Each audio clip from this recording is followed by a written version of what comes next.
I am ready. Serbisyong totoo ng GMA News. Mga kapuso, nakapasok na po sa Philippine Area of Responsibility yung low pressure area na binabantay ng Pag-asa simula pa noong 1 linggo. Pero kung pagbabasihan ang wind map ng Weather Central, makikitang lumiit ang posibilidad na maging isang ganap na bagyo ito. Gayunman, mabuti na pong maging handa sa anumang posibilidad. Katunayan, nagpalabas ang Pag-asa ng Special Weather Forecast para sa Davao Oriental at Compostela Valley.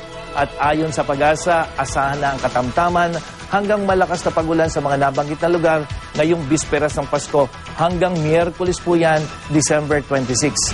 At ang Luzon ay makakaranas ng mahina hanggang katamtamang pagulan dahil sa pag-iral ng hanging amihan.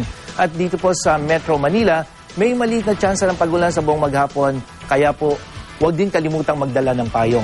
At kung sisilipin ang 3-day forecast mula sa Weather Central, mas magiging maulan po sa araw ng Miyerkules at Huwebes dahil po yan sa papalapit na sama ng panahon.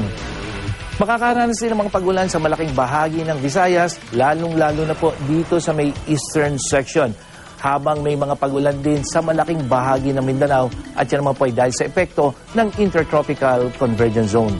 Samantala, asahan ng matataas na alon sa seaboards ng Northern Luzon at Central Luzon, gayon din po ang eastern seaboards ng Southern Luzon hanggang sa Eastern Mindanao at Eastern Visayas. Kaya sa mga kababayan nating maglalayag, lalo na po yung gamit yung maliliit na sasakyang pandagat, huwag na po munang pumalaw dyan para iwas disgrasya.